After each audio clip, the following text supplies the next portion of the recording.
नमस्कार, आप देख रहे हैं इंडिया वॉइस। आपके साथ मैं हूं बबीता।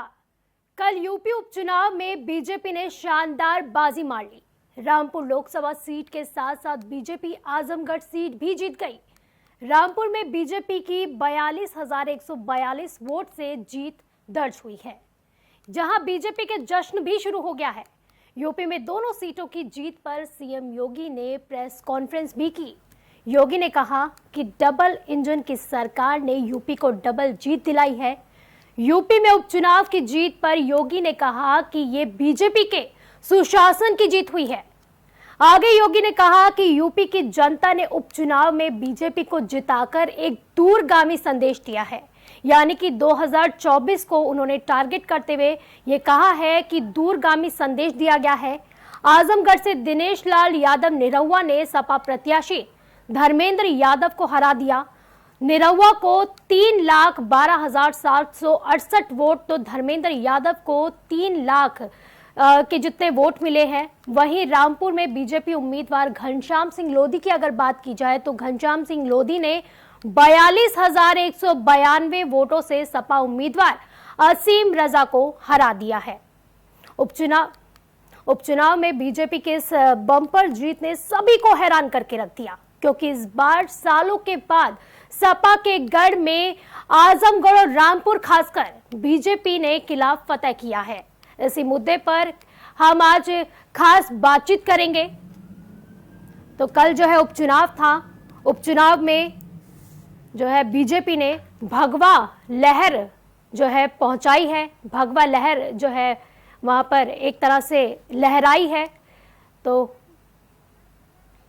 विधानसभा चुनाव में 2/3 वोट से 2/3 से अधिक सीटें भारतीय जनता पार्टी के पक्ष में देने के बाद विधान परिषद के चुनाव हुए। विधान परिषद के चुनाव में भारतीय जनता पार्टी प्रचंड बहुमत के साथ सभी सीटों पर विजयी हुई। विधान परिषद चुनाव के बाद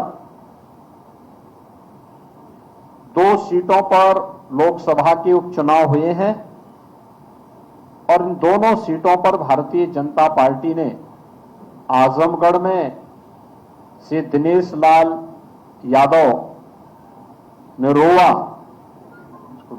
जो भोजपुरी के एक लोकप्रिय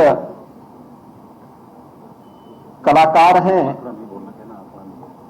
उन्होंने वहां विजयी प्राप्त की है। और साथ ही साथ भारतीय जनता पार्टी के रामपुर लोकसभा उपचुनाव में प्रत्याशी श्री घनश्याम सिंह लोधी ने रामपुर की सीट पर विजयश्री प्राप्त की है। विधानसभा चुनाव में 2/3 वोट से 2/3 से अधिक सीटें भारतीय जनता पार्टी के पक्ष में देने के बाद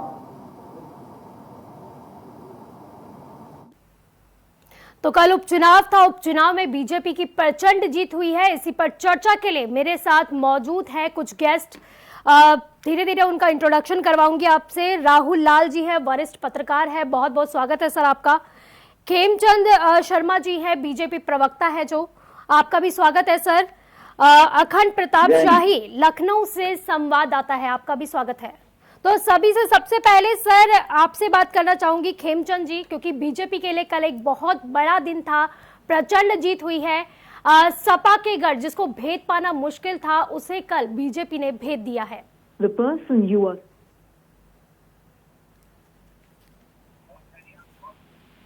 खेमचंद जी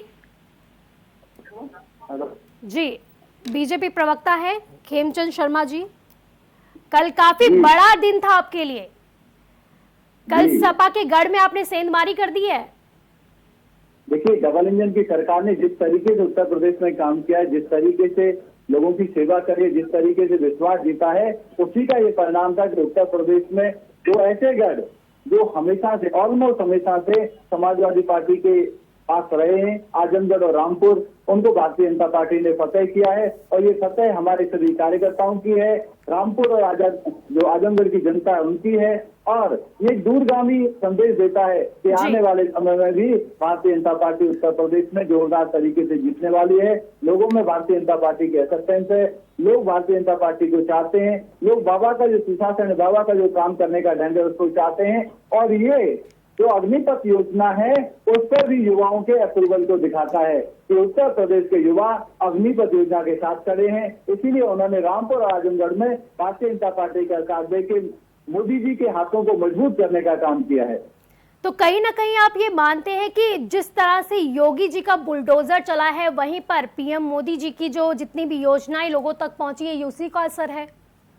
बिल्कुल, ये जो हमारी डबल इंजन का सुशासन है, केंद्र सरकार के कार्य जिसमें हमारी वैक्सीनेशन की योजना है, फ्री राशन की योजना है और बाबा का सुशासन, बाबा का एक सशक्त शासन जिसमें जो गुंडा है, जिसमें जो भूमाफिया है उन पे तेजी से कार्रवाई करना, उन पे कठोर कार्रवाई करना, इससे जनता में खुशी है क्योंकि जनता अपने आप को सुरक्षित महसूस कर रही है। वहाँ जनता की सुनवाई होती है, जनता जहाँ भी जाए, थाने में जाए, एडमिनिस्ट्रेशन में जाए तो उनको सम्मान के साथ उनकी बात को सुना जाता है और उसका निराकरण किया जाता है। इन सभी चीजों को देख के और जो समाजवादी पार्टी का प्रशासन था और लोगों को पता था कि आजमगढ़ और रामपुर में लगातार उनको हम जिताते आए हैं लेकिन फिर भी हमारे लिए कुछ नहीं किया, इन सारी चीजों को देखते हुए लोगों ने हमें वोट किया और विशेषकर जो अग्निपथ योजना रिसेंटली आई उस अग्निपथ योजना पे भी युवाओं ने अपना समर्थन व्यक्त किया है और हम लोगों को जिता के मोदी जी को मजबूत किया है।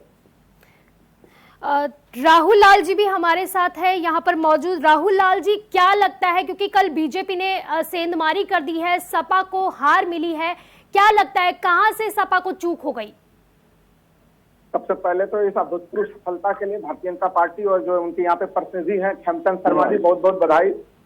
देखिए ये समाजवादी पार्टी का हमेशा से गढ़ रहा है, इसलिए इस जीत को बबीता जी ये एक ऐतिहासिक जीत हम लोग कह सकते हैं तो, और इसके पीछे के कारण भी बड़े गंभीर किस्म के हैं। देखिए एक तो जो भी सफलताएं हैं राज्य सरकार की या केंद्र सरकार की जो योजनाओं की सफलताएं वो हैं, लेकिन उसके साथ साथ ये एक कहीं न कहीं समाजवादी पार्टी के बड़े विफलता को भी प्रतिबिंबित करता है। देखिए मैं बार बार कहता रहा हूं कि आप किस तरह से मैसेज पहुंचाते हैं। उदाहरण के लिए अगर भारतीय जनता पार्टी छोटी से भी कोई चुनाव होता है, कोई भी इलेक्शन होते हैं, कारपोरेशन के भी इलेक्शन होते हैं, हम लोगों ने हैदराबाद में देखा था कि किस तरह से उसमें अमित शाह से लेके पूरे नीचे से लेके ऊपर तक का सिस्टम शामिल होता है उसमें। यहाँ के चुनाव में भी अगर ये दोनों उपचुनाव हो रहे थे तो इसमें मुख्यमंत्री जी भी मौजूद थे, भारतीय जनता पार्टी के तमाम लोग मौजूद थे और बिल्कुल फील्ड में जाके अपनी बात समझा रहे थे। वहीं दूसरी तरफ देखिए समाजवादी पार्टी एक तरह से उत्तर प्रदेश की राजनीति करती है। उत्तर प्रदेश में दो जगहों पर अगर लोकसभा के उपचुनाव हो रहे हैं, ये लोकसभा के उपचुनाव थे जो उनके ही छोड़े हुए सीट थे, वहां पे अखिलेश यादव चुनाव प्रचार करने के लिए भी नहीं गए। मैं ये नहीं कह रहा कि हर चुनाव आप लड़ेंगे और आप जीतेंगे ही है, आप अगर हारते भी हैं लेकिन कम से कम आप संघर्ष करते हुए जनता को दिखने को चाहिए। लेकिन अगर अखिलेश यादव वहां पर चुनाव प्रचार भी नहीं करने जा रहे हैं, अगर मैं देखिए आजमगढ़ की बात करें, अभी अब तमाम जो है कि समाजवादी पार्टी के प्रवक्ता जो है तर्क रख रहे हैं कि भाई वहां पे बीएसपी के कारण जो है कि वो हम लोगों का वोट बढ़ गया और हम लोग हार गए। ये तथ्य तो आपको पहले से पता थे। तो सवाल तो फिर ये उठता है कि अगर ऐसा कुछ भी चुनावी समीकरण आपका बिगड़ रहा था तो उसको पूरा करने के लिए आपके क्या प्रयास दिख रहे थे? वैसे कोई प्रयास तो जमीन पर नहीं दिखे कि आप वहां पे आपके तमाम कार्यकर्ता और आप लोग जाके मेहनत कर रहे हो। आजम खान जब बाहर भी आए, देखिए पहले से एक तरह से पूरा मैसेजिंग था कि आजम खान और कहीं कहीं अखिलेश यादव के बीच में कुछ दूरी जैसी स्थितियां दिख रही हैं। तो अगर पार्टी के वरिष्ठ नेताओं में कुछ दूरी या अलगाव की कुछ सूचनाएं दिखेंगी, ऐसा कुछ प्रशासन जनता के बीच में जाएगा तो ना तो उनके समर्थकों में उत्साह बचेगा, ना तो बबीता जी उनके कार्यकर्ताओं में उत्साह बचेगा। तो कहीं न कहीं विपक्ष को सोचना पड़ेगा कि वो विपक्ष की भूमिका का जो जनता ने उन्हें 2022 के अभी विधानसभा के चुनाव में उनको जो जिम्मेदारी दी है वो उस जिम्मेदारी का सही रूप से वो पालन कर रहे हैं कि नहीं कर रहे हैं। जी बिल्कुल। मैं जानना चाहूंगी अखंड प्रताप शाही जी लखनऊ से हमारे संवाददाता है। अखंड जी, किस तरह का माहौल सपा कार्यालयों में देखने के लिए मिल रहा है, क्योंकि कल प्रचंड बहुमत के साथ जो है बीजेपी ने एक ऐतिहासिक जीत दर्ज की है? देखिए सिर्फ समाजवादी पार्टी की बात, जाहिर सी बात है हार किसी भी दल का मनोबल तोड़ देती है। और ऐसे में जब उनके दोनों खेमे जो उनके सबसे सुरक्षित किले माने जाते थे, चाहे वो रामपुर हो चाहे वो आजमगढ़ हो, ये दोनों ही किले ऐसे माने जाते थे जिस पे दूसरे किसी का वर्चस्व हो नहीं सकता था। समाजवादी पार्टी आजमगढ़, खुद समाजवादी पार्टी के राष्ट्रीय अध्यक्ष अखिलेश यादव ने खाली की थी ये सीट, अपने भाई को दी थी, धर्मेंद्र यादव को ये सीट दी थी, बिल्कुल मुतमईन थे। और चुनाव प्रचार न करने जाना भी इस बात की तरफ एक इशारा था कि वो जीत तो पक्की है। ये जीत जो मुतमईनी है, ये जो आत्मविश्वास था, अति आत्मविश्वास जिसको आज कहा जा सकता है, उस अति आत्मविश्वास ने समाजवादी पार्टी के किले में से पहले तो वो यूं कहा जाए कि वो जो पूरी तरीके से मट्ठा डालने की कोशिश की, और उस मट्ठा डालने के बाद जो रही सही कसर थी वो योगी सरकार के कामकाज और बीजेपी की रणनीति ने पूरा कर दिया। तो एक तो आजमगढ़ उनके हाथ से गया, दूसरा आजम खान का गढ़ भी चला गया, रामपुर सीट, जहां से अखिलेश यादव ने सिर्फ इस बात पे कि आजम खान की नाराजगी को दूर किया जाए, उन्होंने आजम खान के चहेते वसीम को उन्होंने जो टिकट दिया था, उसको ये माना जा रहा था कि वो सीट तो पक्की है। आजम खान खुद वहां पे बहुत ही कद्दावर है, अखिलेश यादव वहां पे चुनाव प्रचार नहीं करने गए। हालांकि इस चुनाव प्रचार के पूरे तरीके को अगर देखा जाए, जिस तरीके से उन्होंने दूरी रखी अखिलेश यादव ने दोनों ही जगहों पे चुनाव प्रचार न करने की, ये इस तरफ एक इशारा भी था कि शायद वो कहीं अपनी नाराजगी भी जाहिर करना चाहते हैं, जिस तरीके से कि आजम खान उनके प्रतिनिधियों से पहले नहीं मिले, फिर खुद उनसे मिलने से कतराते रहे जब वो जेल में थे, और जेल से छूटने के बाद फिर उनकी नाराजगी को दूर करने के लिए सारे कयास किए जा रहे थे कि पहले अपने प्रत्याशी को उतारने की बात थी, लेकिन उसके बाद आजम खान ने जिस प्रत्याशी पे मुहर लगाई उसी प्रत्याशी को टिकट दे दिया गया।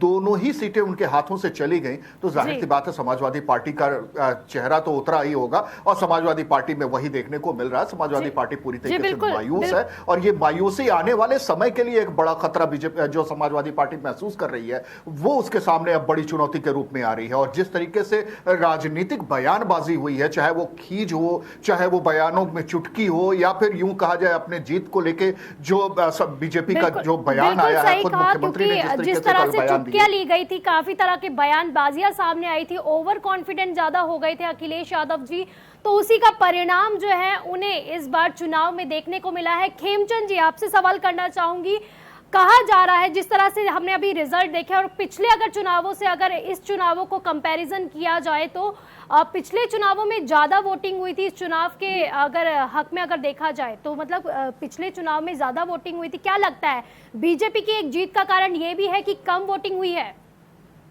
नहीं, ऐसा नहीं है। उपचुनावों में अक्सर कम वोटिंग ही होती है, क्योंकि उपचुनाव में लोगों को लगता है कि सरकार बनेगी नहीं, गिरेगी नहीं, और वर्किंग डे भी था, इसीलिए वोटिंग का कम होना एक स्वाभाविक है। और वोटिंग कम होने से तो माना जाता है कि भारतीय जनता पार्टी को नुकसान होता है। अगर वोटिंग ज्यादा होती तो भारतीय जनता पार्टी की जीत का अंतर है वो और ज्यादा बढ़ जाता है। लेकिन आजम खान जी ये बोल रहे, आजम खान की तरफ से ये बयानबाजियां आ रही हैं कि हमारे लोगों को बाहर नहीं निकलने दिया गया, इसीलिए हमारी पार्टी कहीं ना कहीं हार चुकी है। देखिए, ऐसी बात होती तो जो उनको 3 लाख के आसपास आपने जो बताया आंकड़ा, जो वोट मिले वो कैसे मिल गए, वो कहाँ से आ गए? अगर उनके समर्थकों को वोट ही नहीं डालने दिया गया तो वो वोट कहाँ से पड़े? तो वही तो बोलने की कोशिश कर रहे थे कि हमारे समर्थक जो थे वो ज्यादा से ज्यादा बाहर नहीं आ सके, कहीं ना कहीं बीजेपी वालों ने इसमें भी कुछ ना कुछ जो है घपलेबाजी की है, ऐसे बोल रहे थे। देखिए, वो तो अब हारे हैं, दुखी हैं, और दुखी आदमी कुछ भी कह सकता है, मैं उस पर ज्यादा कमेंट नहीं करूंगा। लेकिन सबको पता था कि भारतीय जनता पार्टी इसमें अच्छा प्रदर्शन करने जा रही है, इसलिए शायद अखिलेश यादव भी प्रचार करने नहीं आए। उनको पता था कि प्रचार के बावजूद अगर हारेंगे, समाजवादी पार्टी हारेगी, भारतीय जनता पार्टी जीतेगी, तो उनकी ज्यादा फजीयत होगी। अब वो ये कह सकते हैं कि देखिए मैंने लोकल लीडर्स पे छोड़ा हुआ था, उनको देख रहा था, उनको पहचान रहा था, जो भी है, तो वो बचने का एक कारण ढूंढ सकते हैं। वैसे ही यदि आजम खान साहब भी बचने का कारण ढूंढ रहे हैं, देखिए मेरे समर्थकों को बाहर नहीं आने दिया, किसी को भी भारतीय जनता पार्टी ने रोका नहीं, ना ही रोकती है। भारतीय जनता पार्टी संविधान में विश्वास रखती है, लोकतंत्र में विश्वास रखती है। हाँ, अगर कोई गुंडा या मवाली जेल में पड़ा है तो जेल से उसको छुड़ा के वोट डलवाने भेजा जाए, ऐसा तो हो नहीं सकता। जो कानून करता है, जो कानून परमिशन देता है, वो सब कुछ वहाँ पे हुआ है। भारतीय जनता पार्टी ने किसी भी चीज में कहीं भी कोई भी इंटरफेयर नहीं किया। जी। हमारे कार्यकर्ताओं ने मेहनत करी, डबल इंजन सरकार का जो विश्वास था लोगों में, जी, जी, उस विश्वास की वजह से भारतीय जनता पार्टी बिल्कुल जीती। कार्यकर्ताओं ने मेहनत की और उसी का फल जो है बीजेपी को कल मिला है। कल उपचुनाव में बीजेपी की प्रचंड जीत हुई है। आप सभी का बहुत बहुत शुक्रिया हमारे साथ जुड़ने के लिए। तो उपचुनाव हुए, उपचुनाव के बाद जो है रिजल्ट आया सामने, जहां पर आजमगढ़ में निरहुआ जीते हैं, तो वहीं दूसरी ओर रामपुर की बात की जाए तो घनश्याम सिंह लोधी जो है उनको एक प्रचंड बहुमत मिला है। तो इसी बीच में जो है अब बीजेपी के लिए 2024 के लिए रास्ते साफ हो गए हैं। सीएम योगी की भी हमने बातें सुनी, जहां पर उन्होंने 2024 के लिए कहा कि ये बड़ा संदेश है, जहां पर आज लोकसभा के साथ साथ जो जीत हुई है हमारी चुनावों में, वो 2024 के लिए एक बड़ा रास्ता तय करता है। फिलहाल के लिए मेरे साथ इतना ही। आप देखते रहिए इंडिया वॉइस। नमस्कार।